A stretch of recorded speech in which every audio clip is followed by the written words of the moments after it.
Hello, I'm Sabrina Simone, reporting from the DSB Security Information Center. Welcome to week 37, September 2006 of the DSB Week in Review. This week brings us vulnerabilities in Microsoft, Apache, Sun, OpenSSL, Symantec, Adobe, and Mozilla. Windows 2000 has a high-severity local privilege escalation vulnerability that can lead to compromise with administrator privileges. Microsoft released a security bulletin to address this issue.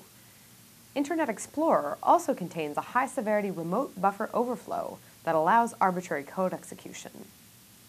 Apache has multiple high-severity vulnerabilities with a variety of impacts. These include denial of service, security bypass, information disclosure, and compromise with user privileges. And now for some quick hit points. Sun Solaris has a medium severity vulnerability that allows privilege escalation. OpenSSL is susceptible to a high severity remote protocol negotiation weakness that allows security bypass and access to the data.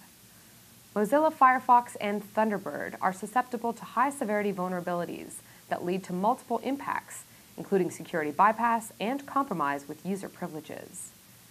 Symantec AV Corporate Edition contains a medium-severity privilege escalation vulnerability. Adobe Flash is susceptible to a high-severity vulnerability that allows arbitrary code execution. Apple QuickTime contains multiple high-severity vulnerabilities that allow for system compromise with user privileges. This week's activity maintains our Threat Index of the Week at Elevated. And now an editorial from IGX Global's CTO Babak Pazdar. Thank you, Sabrina. Whereas an access and use policy defines what users should and should not be doing, an effective access and use policy has an enforcement model behind it. One of the tools that offers the most bang for the buck in access and use policy enforcement is the proxy. The proxy provides the ability to track and control communications that rely on web, IM, FTP, along with other proxy-capable functions. Furthermore, it goes on to offer capabilities intended for policy enforcement, such as presenting the access and use policy and getting user acceptance. This approach allows for better user awareness of the access and use policy, along with better dissemination capabilities when changes are made to it. Another important capability of the proxy is its ability to integrate with the organization's directory systems, offering seamless recognition of users.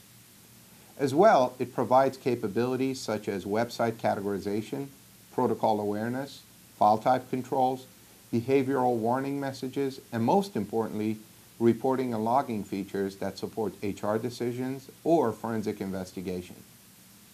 Finally, the proxy can support all of the above features for not just clear text traffic, but also encrypted traffic, all without compromising privacy. All of these features contribute to building a robust yet transparent set of functions to enforce various aspects of the access and use policy. Offering the most bang for the buck, a proxy can help maintain the integrity, privacy, and availability of the organization's systems.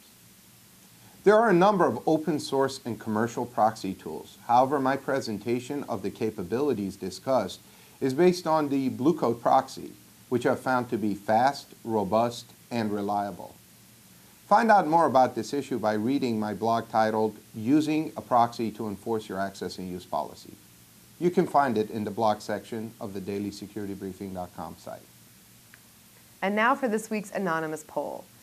Do you use non-firewall tools to enforce your access and use policy? Make your vote count on the dailysecuritybriefing.com website. In response to last week's poll, does your organization have an up-to-date access and use policy? 2.6% said yes. 34.2% said their access and use policy is in progress. And 63.2% said no.